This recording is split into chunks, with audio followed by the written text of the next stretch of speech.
नारायणं नमस्कृत्य नरं चैव नरोत्तमं देवीं सरस्वतीं व्यासं ततो जयमुदीरयेत् व्यासं वसिष्ठनप्तारं शक्तेः पौत्रमकल्मषं पराशरात्मजं वन्दे शुकतातं तपोनिधिं व्यासाय विष्णुरूपाय व्यासरूपाय विष्णवे नमो वै ब्रह्मनिधये वासिष्ठाय नमो नमः सम्यङ्न्यायकलापेन महता भारतेन च उपब्रह्मितवेदाय नमो व्यासाय विष्णवे यत्पदाम्बोरुहध्यान विध्वस्ताशेषकल्मषः वस्तुतामुपयातोऽहं यामुनेयं नमामि तं वैशाखे रोहिणी जातं काश्यपान्वयवारिधेः इन्दुं श्रीपुण्डरीकांशं गोष्ठीपूर्णमहं भजे यो नित्यमच्युतपदाम्बुजयुग्मरुक्मव्यामोहतस्तदितराणि तृणाय मेने अस्मद्गुरोर्भगवतोऽस्य दयैकसिन्धोः रामानुजस्य चरणौ शरणं प्रपद्ये श्रीमान् वेङ्कटनाथार्यः कवितार्किककेसरी वेदान्ताचार्यवर्यो मे सन्निधत्तां सदा कृति प्रपन्नपारिजाताय तोत्रवेत्रैकपाणये ज्ञानमुद्राय कृष्णाय गीतामृतदुहे नमः यत्प्रपत्तिं विना सर्वैः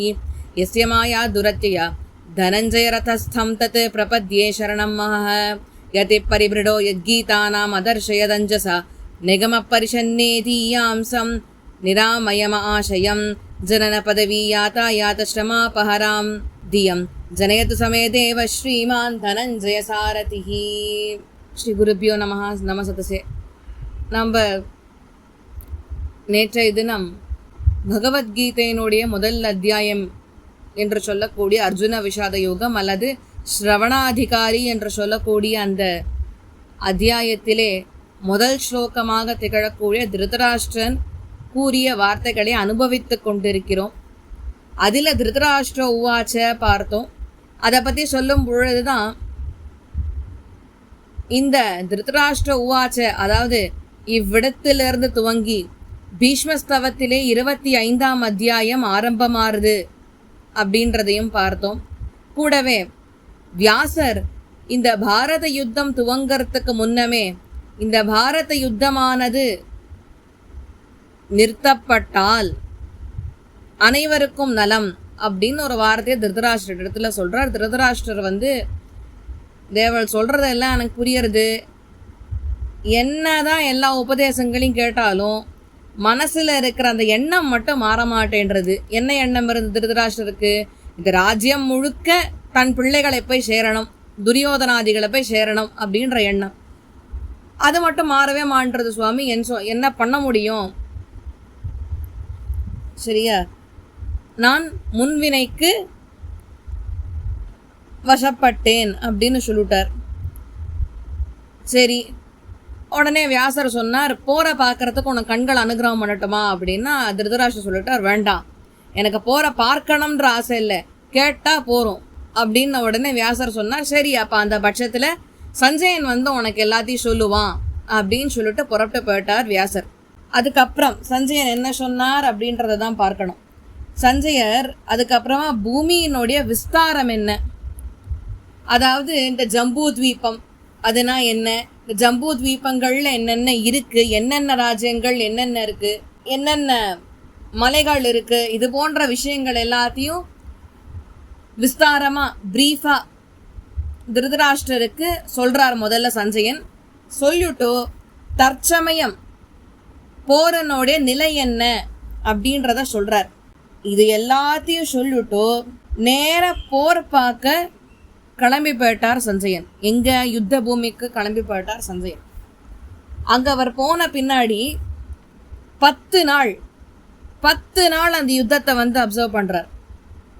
யுத்தம் ஆரம்பித்து 10 நாள். அதில் தான் பெருமாள் அர்ஜுனனுக்கு முதல் நாள் கீதோபதேசத்தை பண்ணிடுறார். யுத்தம் ஆரம்பிக்கிறதுக்கு முன்னாடியே பண்ணிடுறார். யுத்தம் முடிஞ்ச அப்புறம் அனுகீதன்னு ஒன்று தனியாக பண்ணுறார். ஸோ சஞ்சயன் என்ன பண்ணுறார்? அங்கே அவர் போயிட்டு 10 நாள் யுத்தத்தை அப்சர்வ் பண்ணுறார், 10 நாள் யுத்தத்தை பார்க்குறார். 10ஆவது நாள் பீஷ்மர் முடிஞ்சார். யுத்தத்தில் என்னாச்சு பீஷ்மருக்கு? அவரை அம்பு படுக்கையில் தள்ளிட்டா. இதை பார்த்த சஞ்சயர் உடனே கிடுகிடு நேர ஹஸ்தினாபுர ராஜ்யத்துக்கு வந்தார். திருதராஷ்டிரரை பார்த்தார். மகாராஜா, இந்த மாதிரி பீஷ்மர் சாஞ்சாச்சு, 10ஆவது நாள் யுத்தத்தில் பீஷ்மர் சாஞ்சிட்டார், இனிமேல் யுத்தத்தில் பார்க்குறதுக்கு ஒன்றும் இல்லை, முடிஞ்சது யுத்தம் அப்படின்ட்டார். அப்போ கூட நல்லா கவனிங்கோ, திருதராஷ்டிரனோட எண்ணம் எப்படி இருக்கு?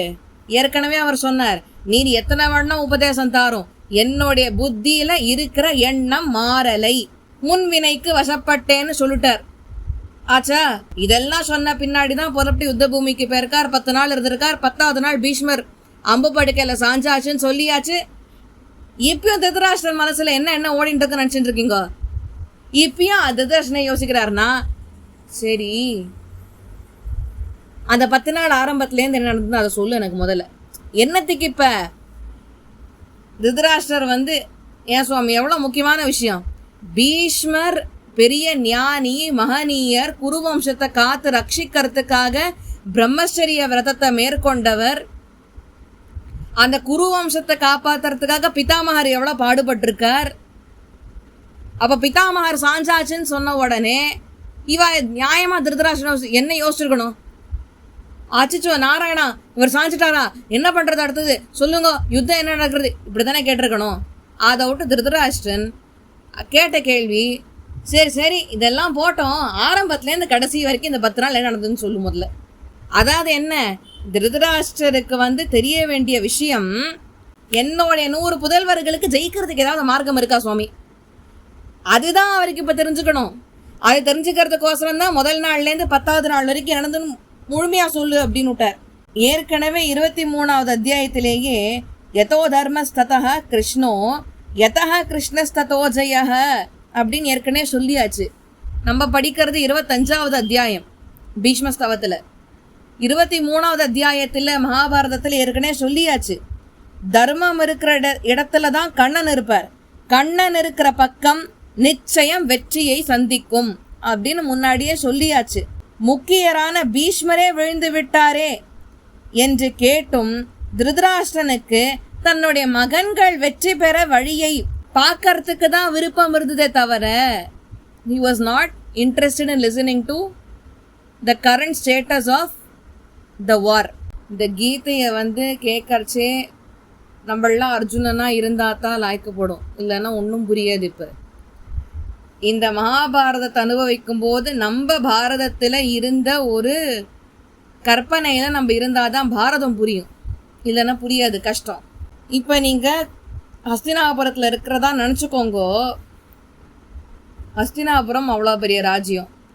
அங்கே குருக்ஷேத்திரத்தில் பீஷ்மர் அம்பு படுக்கையில் விழுந்தாச்சு.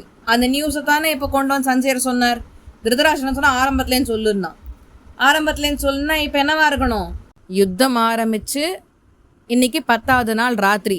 ஸோ இந்த முதல் 10 நாட்கள், அதாவது இன்றைக்கி சாயங்காலம் யுத்தம் முடிகிற வரைக்கும் யுத்தத்தில் என்ன நடந்தது அப்படின்றது தான் திருதராஷ்டிரர் சஞ்சயனிடத்தில் கேட்கிறார்.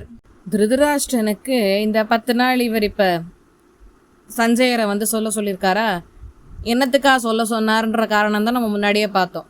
என்னது, இந்த 10 நாள் நடந்தது தெரிஞ்சதுன்னா இனிமேலாவது துரியோதனன் வெற்றி பெறுவதற்கு ஏதேனும் வழிகள் உண்டா அப்படின்னு பார்க்கலாமே அப்படின்றதுக்காக தான் இந்த 10 நாள் ரீகேப்பை சஞ்சயனிடத்துல திருதராஷ்டிரன் கேட்குறார். அதுக்கு காரணம் அதுதான் நம்ம நேத்திக்கே பார்த்தோமே, ஞான சக்ஷுசும் போயிடுத்து.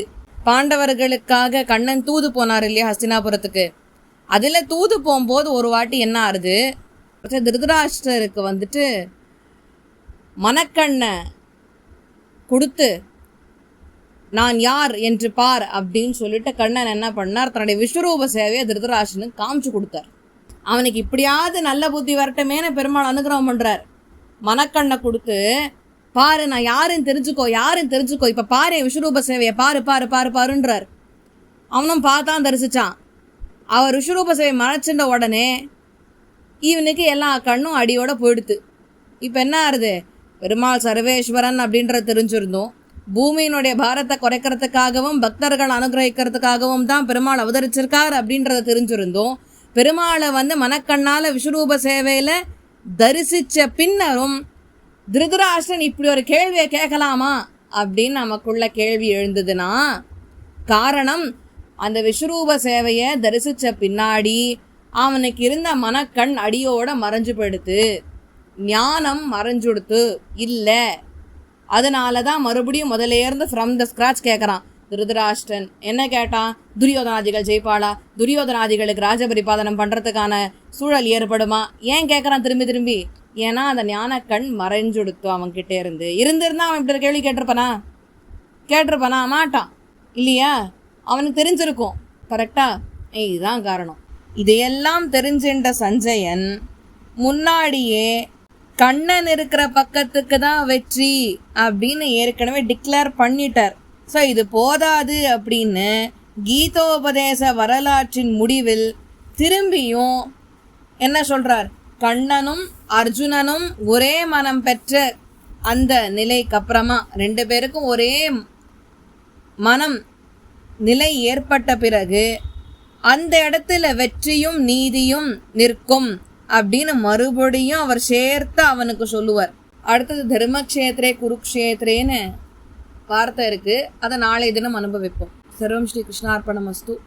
ஏதேனும் பிழைகள் இருந்தால் பெரிவா க்ஷமிக்கணும்னு பிரார்த்திச்சுக்கிறேன். இதில் யாருக்காவது ஏதாவது சந்தேகம் இருந்ததுன்னா தாராளமாக எனக்கு மெசேஜ் அனுப்பிச்சு கேட்டுக்கலாம். தாசன்.